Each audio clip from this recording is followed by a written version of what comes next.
हाय दोस्तों, जैसे कि अगले वीडियो में हमने कुछ रिएक्शन के बारे में बताया था, आज हम फिर रिएक्शन लेकर के आ रहे हैं। और वो रिएक्शन क्या है, देखिए यहाँ पे जैसे कहते हैं रेडॉक्स अप्रिया।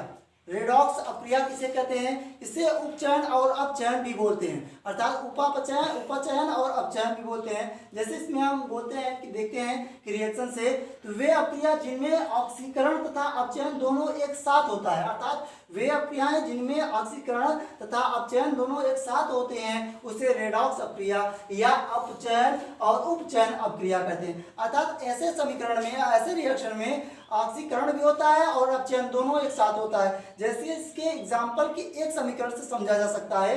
वो समीकरण क्या है, देखिए कॉपर ऑक्साइड है और हाइड्रोजन से रिएक्शन करता है। कॉपर ऑक्साइड में कॉपर और ऑक्सीजन है और ये हाइड्रोजन है।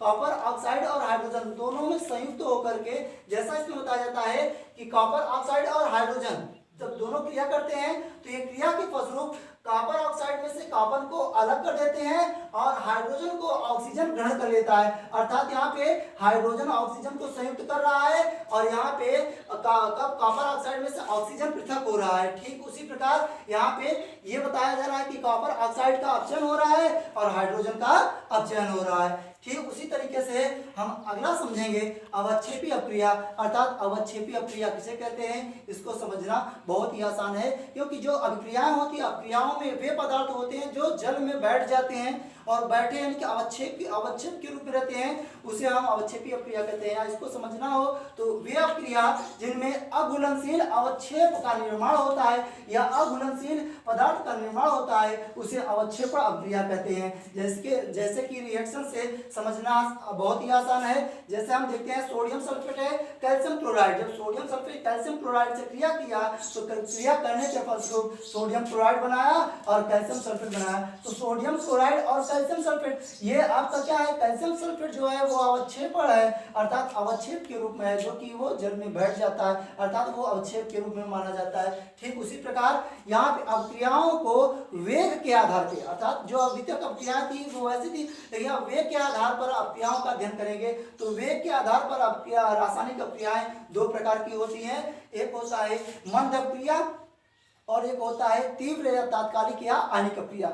जैसा हम बोलते हैं मंद अभिक्रिया अर्थात वे अभिक्रियाएं जिनको संपन्न होने में सर्वाधिक समय लगता है या अधिक समय लगता है उसे हम मंद अभिक्रिया कहते हैं। अर्थात इस रिएक्शन को हम देख सकते हैं, इस रिएक्शन को हम खुले आंखों से देख सकते हैं। अर्थात इसमें बताया जाता है कि इनमें बहुत अधिक समय लगता है, इसमें बहुत अधिक समय लगता है। जैसे अगर देखा जाए तो प्रकृति में हाइड्रोजन और ऑक्सीजन मिलते हैं तो जल का निर्माण होता है और जल बनने में कई वर्षों लग जाते हैं और कई महीने लग जाते हैं, जिससे जल बनने की क्रिया को मंद क्रिया कहते हैं। ठीक उसी प्रकार फेरस लोहा है, लोहे को जब जल के संपर्क में रखा जाता है और वायु में आता है, नमी ताप पाता है तो वह फेरस ऑक्साइड और हाइड्रोजन में विघटित हो जाता है। तो जो फेरस ऑक्साइड है वो आपका एक जंग है जो कि जंग के रूप में कार्य करता है। तो इसके जंग यानी कि आपके घरों में खिड़की दरवाजे लगे होते हैं, उनमें जंग लगने में काफी समय लगता है, तब जाकर के वो लोहा जो होता है यानी फेरस जो होता है वो ऑक्साइड में टूट जाता है।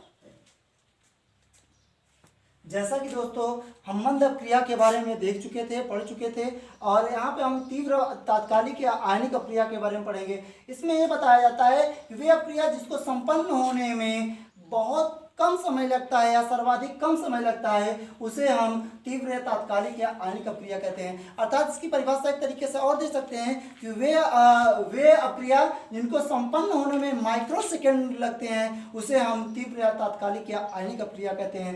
जैसे इसके एग्जांपल से समझ सकते हैं कि यहाँ पे सोडियम क्लोराइड है और सिल्वर नाइट्रेट है। सोडियम क्लोराइड सिल्वर नाइट्रेट का जब रिएक्शन कराया जाता है तो सिल्वर क्लोराइड बनाता है और सोडियम नाइट्रेट बनाता है। तो जब ये बनाता है तो इसके संपन्न होने में यानी कि रिएक्शन अभिक्रिया करने में बहुत कम अर्थात माइक्रो सेकेंड समय लगता है, जिसे हम तात्कालिक या आणिक या तीव्र अभिक्रिया कहते हैं। दोस्तों अब हम आपको बताते हैं रासायनिक अपक्रियाएं होती हैं। रासायनिक अपक्रियाओं में कुछ परिवर्तन होते हैं अपक्रिया के दौरान। वो परिवर्तन दो प्रकार के होते हैं, अर्थात जैसे बताया गया है रासायनिक अपक्रियाओं में परिवर्तन दो प्रकार से होते हैं। एक होता है भौतिक परिवर्तन, एक होता है रासायनिक परिवर्तन। जैसे इसमें बताया गया है भौतिक परिवर्तन फिजिकल चेंज, अर्थात फिजिकल जो चेंज होता है वो क्या होता है, इसमें ये बताया जाता है वे परिवर्तन जिनमें नए पदार्थों का निर्माण नहीं होता है, अर्थात नए पदार्थ बनते ही नहीं है और नए पदार्थ बनते ही नहीं हैं तथा वो अस्थायी रूप से होते हैं, उसे हम भौतिक परिवर्तन कहते हैं। इसमें न तो नए पदार्थ बनते हैं और न ही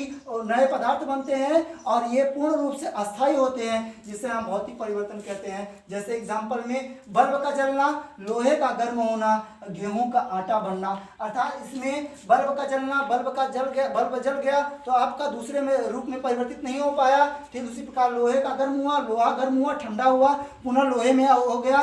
ठीक उसी प्रकार गेहूं का आटा बनना, अर्थात गेहूं का आटा बन गया, लेकिन वो दूसरी तरह से। ठीक, अब चलते हैं आगे चलते हैं रासायनिक परिवर्तन। रासायनिक परिवर्तन क्या होता है, केमिकल चेंज, अर्थात केमिकल चेंज जो होता है वे परिवर्तन जिसमें नए पदार्थों का निर्माण होता है, अर्थात नए पदार्थ बनते हैं। ठीक उसी प्रकार नए पदार्थ बनते हैं और ये अस्थायी होते हैं, उसे हम रासायनिक परिवर्तन कहते हैं। अस्थायी का मतलब होता है पूर्ण रूप से, जैसे अगर बताया जाए कि एग्जाम्पल से फलों का सड़ना और दूध से दही बनना, जंग लगना, अर्थात फलों का सड़ना, फल एक बार सड़ गए, जब सड़ गए तो वो सड़ गए, फिर वो अपना रूप फल नहीं ले सकते। ठीक उसी प्रकार दूध से दही बनना, दूध से पनीर बनना, अगर वो परिवर्तित हो गए तो परिवर्तित हो गए, फिर पुनः दूध प्राप्त नहीं किया जा सकता। ठीक उसी प्रकार लोहे में जंग लगना, अगर लोहे में जंग लग गया तो दोस्तों वो पुनः लोहा फिर नहीं बन सकता।